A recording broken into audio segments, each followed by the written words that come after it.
make a difference every day.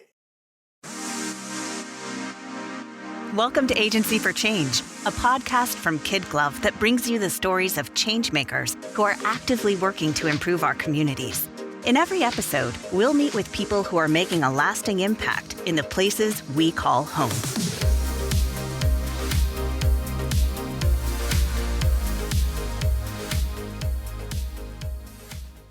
Nearly every major city has one, a group of business owners dedicated to improving the community, connecting with other businesses, and making the city a better place to live, work, and play.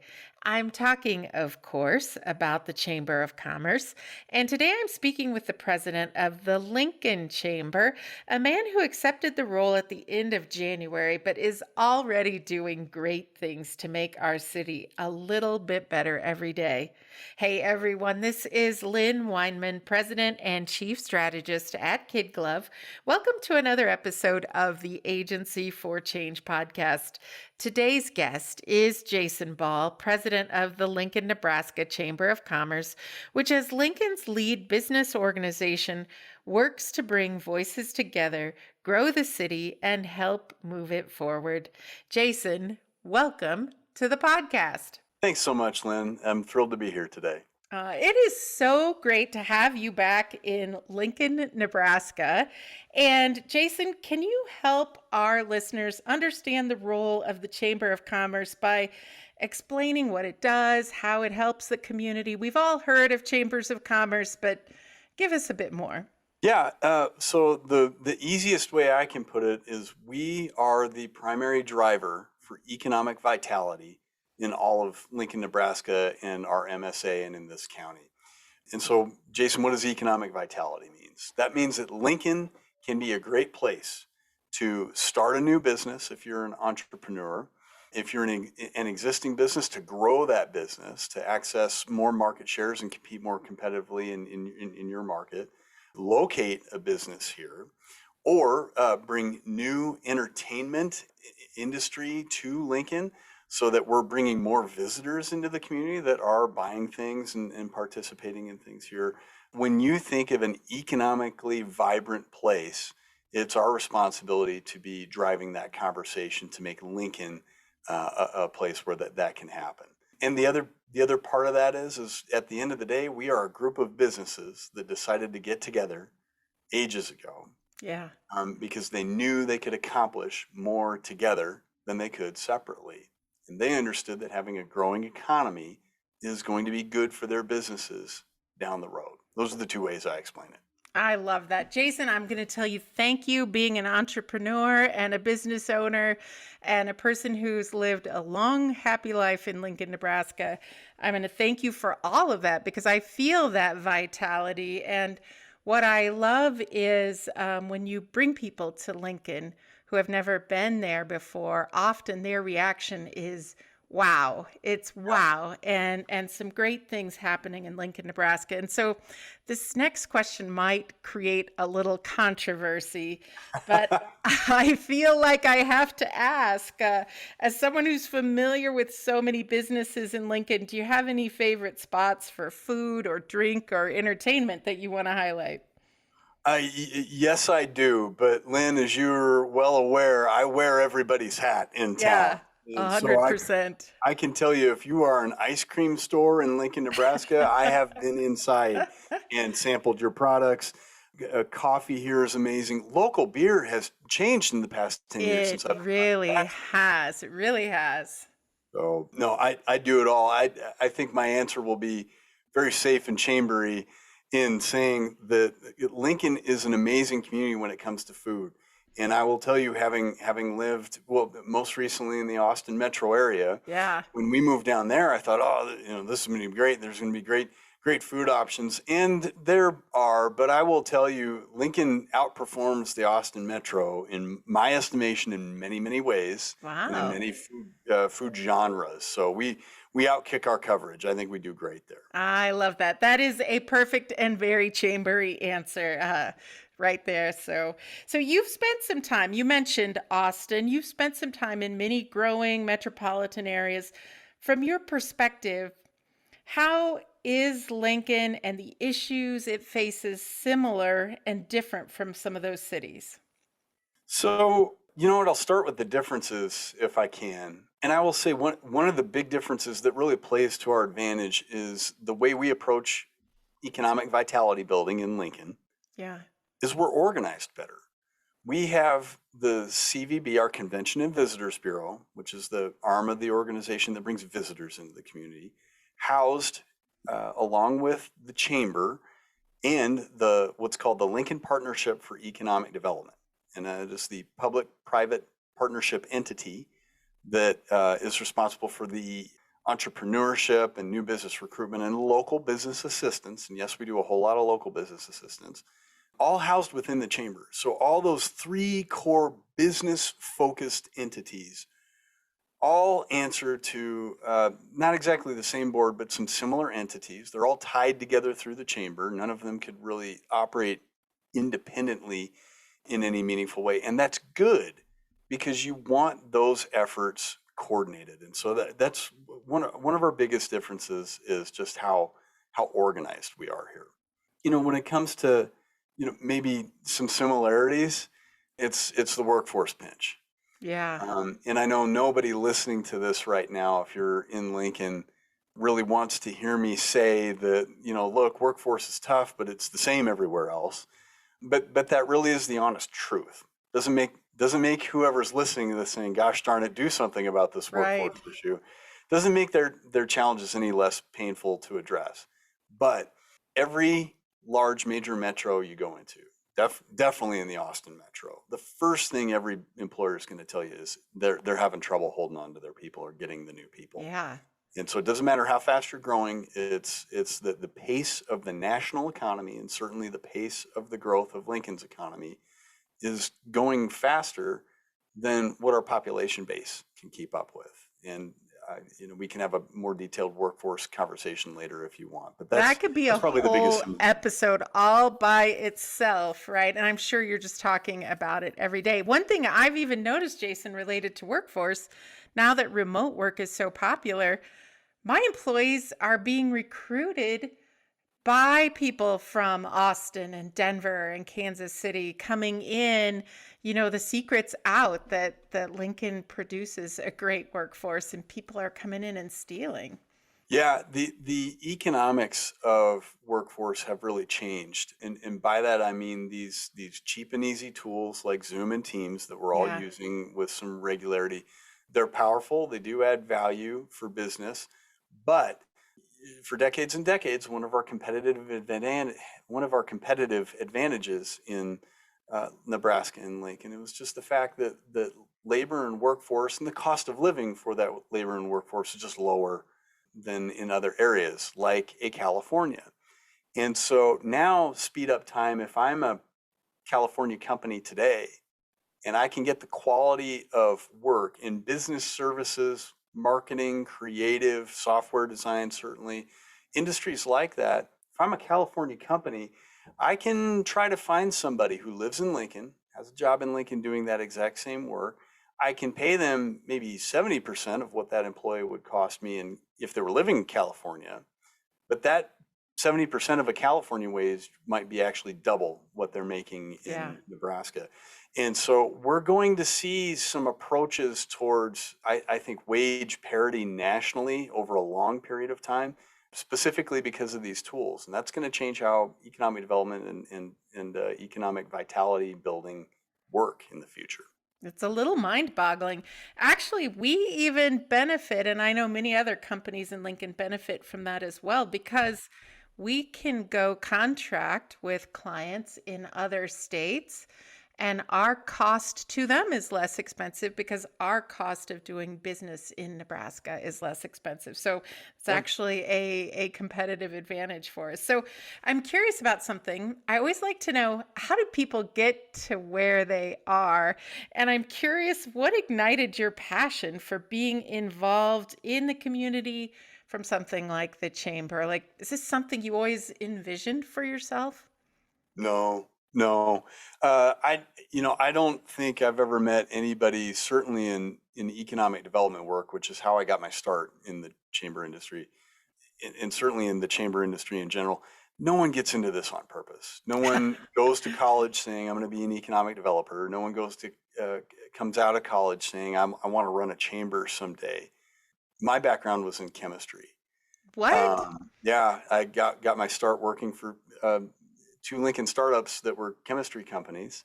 I did Um, not know that. yeah, I was miserable in the lab. I wanted to be around people. I wanted to get involved in building things bigger than me. And through a series of just accidental events, I ended up running a small business development center in one of the UNL offices, which is now New Tech Ventures. Oh, yeah. And I was working there, knew all the bankers and startups in town, and knew the layout of the university system and how to navigate some of those offices. And I was doing that work when the chamber came and approached me and said, "Hey, Jason, do you want to do economic development?" I said, "Well, you don't want me. I don't know anything about economic development." And they said, "That's okay. We'll teach you that stuff. We want what you're doing now." And it ended up being 5 of the most rewarding years in my professional career, working here under my predecessor, Wendy Birdsall. And to answer your question finally, my passion for this industry really came up because we make a difference in the lives of the people and families in this community. Absolutely. And so we talk a lot about, hey, this is what's good for business. This is what's good for industry. This is how we're going to grow this economy. At the end of the day, none of that really matters. What we're trying to do is create new opportunities for professional growth and for an increased quality of life in the lives of folks who live here. And that's what my passion for this Yeah, business. I could see where that would be the kind of thing that you get out of bed today thinking, I'm making life better for the people in my community and the businesses in my community. So, Jason, I can't believe it, but I think I met you about a decade ago. That sounds like a long time, Yeah, doesn't it? yeah. And then you left for a while before returning to this role. You mentioned the beer scene has improved a bit in Lincoln, which it really has. But what other changes did you notice when you came back, and anything that really surprised you? Yeah. So obviously, when I left, what is now Pinnacle Bank Arena had not yet been opened. It was Oh, nearly complete. So it it's was hard to looking. imagine downtown Lincoln now without Pinnacle Bank Arena. Yes. I remember arguing with the folks who were going to vote against that Hmm. authorization of the spending that was required locally. And they were saying, "Oh, Jason, Pinnacle Bank Arena is going to irrevocably change the Haymarket." And I rolled my eyes at that time and thought, well, these folks are just being silly. The Haymarket's still going to be amazing. We're just going to have another asset there. You come back and you go, wow, the Haymarket is in fact still very amazing. It's Yeah, wonderful. But the Pinnacle Bank Arena really changed it too. it did. And so I was wrong about that. But yeah, so obviously all the changes in downtown. So we've seen East Campus build out, we've seen the Telegraph District build out, we've seen West Haymarket build out. In the middle of downtown, we've seen some changes in terms of more housing is getting built. Yeah. Large businesses are kind of moving to different areas, maybe not in the central downtown. We've had some state offices leave. And so all of that is going to, I'm not saying it's necessarily good or bad. I think a lot of businesses are seeing opportunity in that.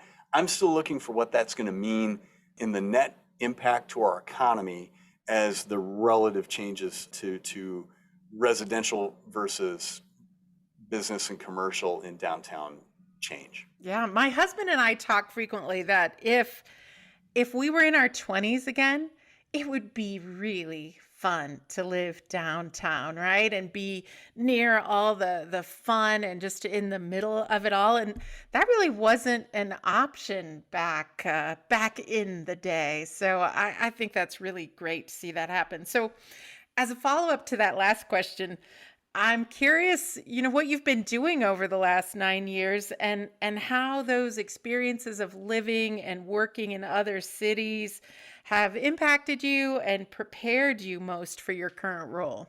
Yeah.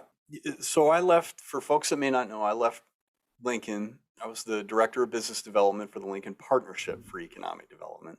And I left at the very end of 2012. And I left to advance my career. I had an opportunity to move to a community called Hutchinson, Kansas, northwest of Wichita by 45 minutes, and run their chamber. And the best thing about that place was, again, it was organized as a combined chamber economic development and CVB organization. And a little 10-person office, got to do some regional work down there with the Wichita Chamber and Wichita Economic Development Partners there, and had 4 amazing years there, and really was by then my wife and I had both our kids. We were pretty happy, but opportunity came up to be the CEO and president of the Sioux Falls area chamber. That would bring us back closer to family. And Sioux Falls was a good experience for learning. They don't have, in my view, the most advantageous structure to how they're approaching things.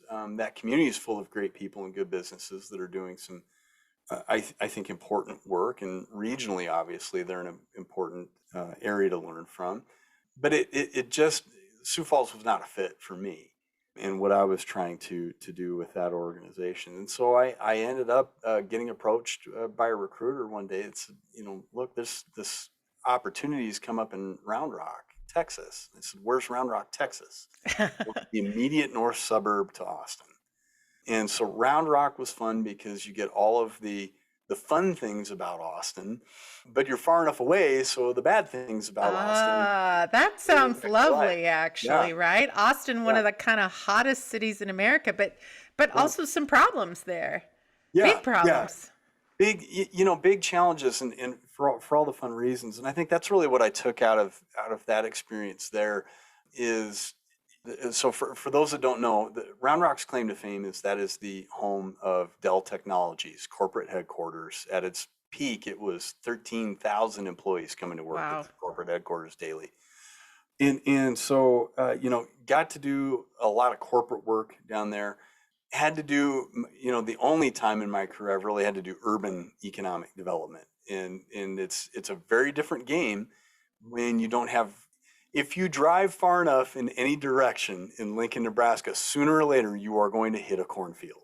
Yeah. That's There's not the room to case. grow, Yeah, Yeah. that's not the case in Central Texas. And so you really have to look at how you're going to reuse and revitalize certain areas. You have to look at where there are underutilized or just crumbling buildings. And so that's really what the work there was and what I took with me. And then the last thing I'll add is that is where I was when the pandemic hit. Mm. And probably the work that I'm proudest of is a program called Round Rock Cares. I will never forget sitting in the room with our mayor and city managers the day that the Travis and Williamson counties in Texas announced their stay home, stay safe orders. Yeah. And we were in the room. We were probably the only 4 people in downtown that day. The rest of our downtown was just vacant. Everyone was afraid to be out. And we were saying to ourselves, what in the world are we going to do? And out of that conversation, I committed some money. The city committed some money. I approached Dell Technologies. Please give us some money. We approached the Community Foundation. In 7 days, we had acquired and had a press conference to announce our first $100,000 of Round Rock Cares funds. Wow. Funds that were there to go to a maximum of $7,500 to a small business to help them pay their bills, electric bill, pay their rent, pay their people if they needed to, things to help them survive whatever was going to happen. And we didn't know at that time. Yeah. That fund ended up raising over $420,000. Those resources ended up going to over 240 businesses. And the first checks were out the door before the PPP loan application was finalized. That's amazing. Those early days were scary. They were scary for small businesses. We didn't know. We just didn't have any idea. What's funny to me is there was even a time when we thought this was going to last for 2 weeks or a month. And at the time that seemed daunting, Jason. So congratulations for that program. And I know that actually leads into the next question I wanted to ask you. I know you weren't in Lincoln during the pandemic, but I know you're aware of some of the things that the Lincoln Chamber did to help the community when the pandemic hit. Are there any of those efforts still going? I would say yes, insofar as we have been very involved in how the ARPA funds, and that's the American Recovery Plan Act, ARPA. Thank you for Um, remembering that. I always yeah. know the acronym, but can't always remember what it stands for. So I think everyone will recall that the federal government has done two big rounds of federal assistance. The first was the CARES Act, and that's what PPP emerged out of. And this chamber was very involved in helping businesses plug into PPP and other resources that Yeah. came out of that. And then in the early days of the Biden administration, they had the ARPA funds, American Recovery Plan Act. And we are still, in the legislative session, was dominated by how are we going to apply Nebraska's allocation of ARPA dollars? And it was a total of $1 billion It's a lot came of money. to Nebraska. How are we going to spend this? And this is where ideas as diverse as sporting facilities, ball fields came out, as well as I'll call it the governor's comprehensive state water resources plan came out. And that's where it was canals and Lake McConaughey updates in the west side of the state, some changes to Niobrara River access for Niobrara River tourism. And then the big item out here was the proposed lake in between Omaha and Lincoln, and what that would potentially mean, and how in the world would we find room for a lake twice as big as Okoboji. And so that is still ongoing, and that's just one example. There's Yeah. internship resources, there are airport resources, there are again, just there are hundreds of ways this money is being applied, and we're still working with that. That's one reason why being a business owner in Lincoln, Nebraska, I never complain about paying my very reasonably priced chamber dues because I know that you're out there advocating for the things that I don't have the time or always the knowledge to do, right? And so you're out there looking out for the rest of us. So we really do appreciate. I know one thing that the chamber did in Lincoln was the pledge Mm. to allocate 1% of expenses in support of local businesses. Can you talk a bit more about that initiative and how it started and where it's going? Yeah, I'll be happy to. I'll just predicate this with I was not here when this Right, right, happened, so right. I can't take any credit for it and may not have all the details right. But look, when the pandemic hit and community leaders everywhere around the nation was having that same conversation with their mayor that I had with mine in Texas, which is what the heck is going to happen? Your mind immediately goes to small businesses. Large businesses, yeah, they're going to get impacted, and we didn't know what that was going to look like. But small businesses, you're basically asking them to hold their breath, Yeah. right? Yes. And holding their breath for a small business is how long can I use whatever cash I happen to have on hand to keep paying bills and people until I run out. Yeah. And so there was a lot of efforts back then to say, how can we drive people to use their small local business just a little bit more, be a little bit more intentional about it, because for a small business, that makes a big impact. Yeah. And that's where the 1% pledge came from. If you look at large business and industry anywhere, they're running budgets that are up in the tens of millions, sometimes hundreds of millions of dollars. And so that 1% really adds up to a big impact from that one business on the economy, and the net effect of several of our larger corporate partners really adds up. And so this was part of our pandemic recovery plan. And the last thing I'll add to that too, Lynn, is this is also everyone who was stuck at home started buying a whole lot of stuff that showed up in a van Right. on your porch. That did not come from Lincoln unless you were very thoughtful about making that Yeah. order. Yeah. And so it was also trying to get people to just think a little bit differently about, again, I know times are scary. I know you got to, put a mask on, or it might not feel as comfortable as it used to, but do get out and support your local business, or for heaven's sake, ask them to deliver Yeah. that product. These are the things where stores are always on my heart. I've bought, I can't remember how many pairs of running shoes of the Lincoln Running Company. And that's a product that is in some ways easy to order online, but getting people to think about, go out and use that company. And I know that Ann Ringland was on her bike delivering shoes. Oh, yeah. Nobody fits you for a running shoe. I don't even run, and I like Yeah, to go there and be fitted for the running shoes I wear for walking and hiking, right? yeah, So, so Jason, thinking long term, then let's look in the future. Let's hope there's no pandemics in the next decade or so, right? yeah. Thinking long term here, are there any big initiatives or goals you're looking forward to overseeing as the president of the Lincoln Chamber? Yes.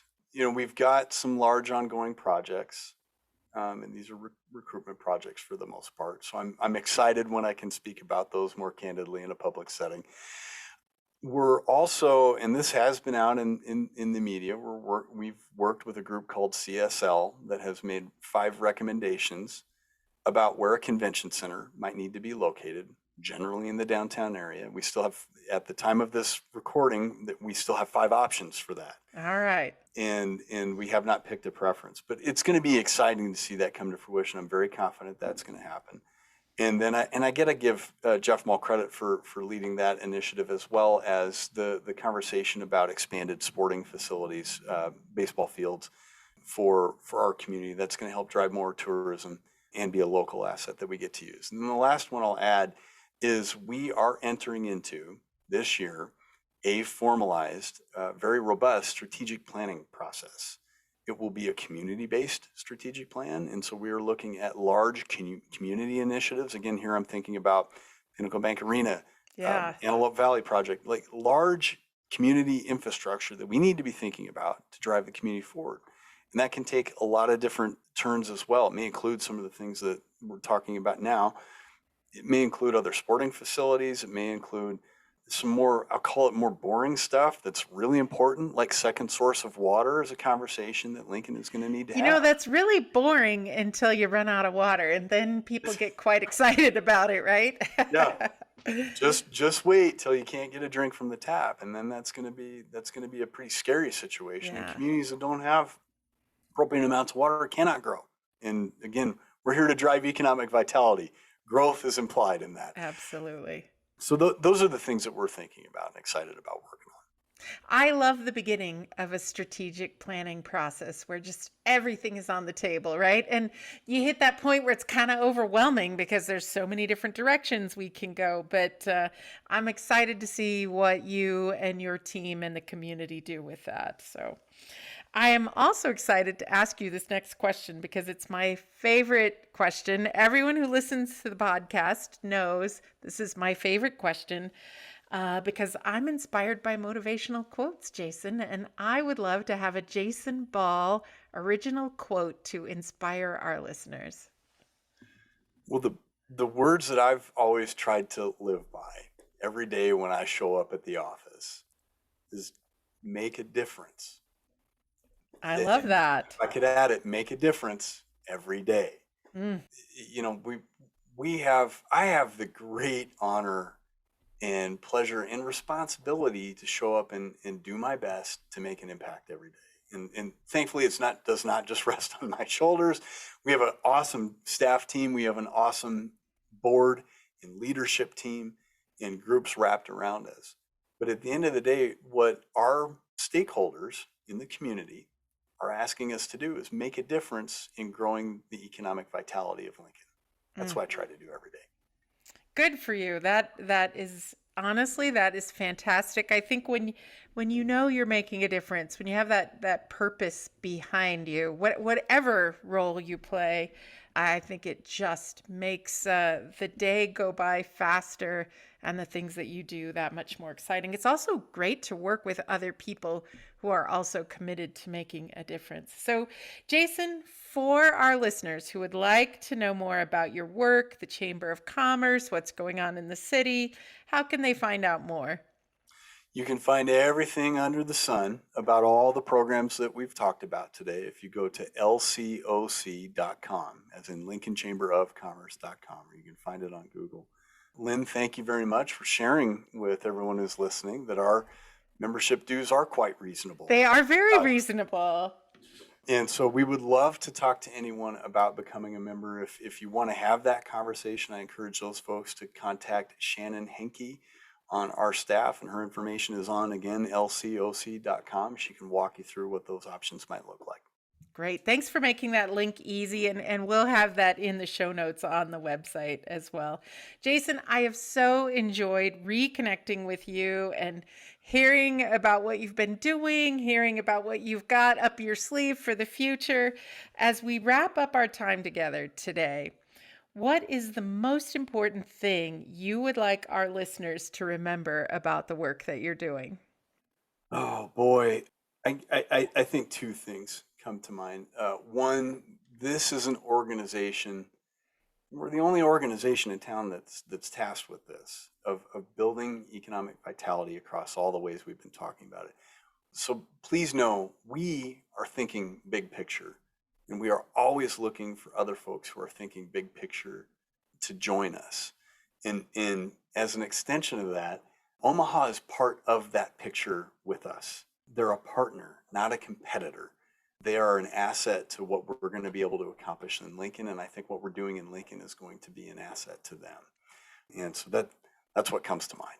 That is really exciting stuff. Jason, so great to reconnect with you. I fully believe the world needs more people like you, more communities like Lincoln, and organizations like the Lincoln Chamber of Commerce. Thank you for taking time to share with us today. My pleasure. Thank you. We hope you enjoyed today's Agency for Change podcast. To hear all our interviews with those who are making a positive change in our communities, or to nominate a changemaker you'd love to hear from, visit KidGlov.com at KIDGLOV.com to get in touch. As always, if you like what you've heard today, be sure to rate, review, subscribe, and share. Thanks for listening, and we'll see you next time.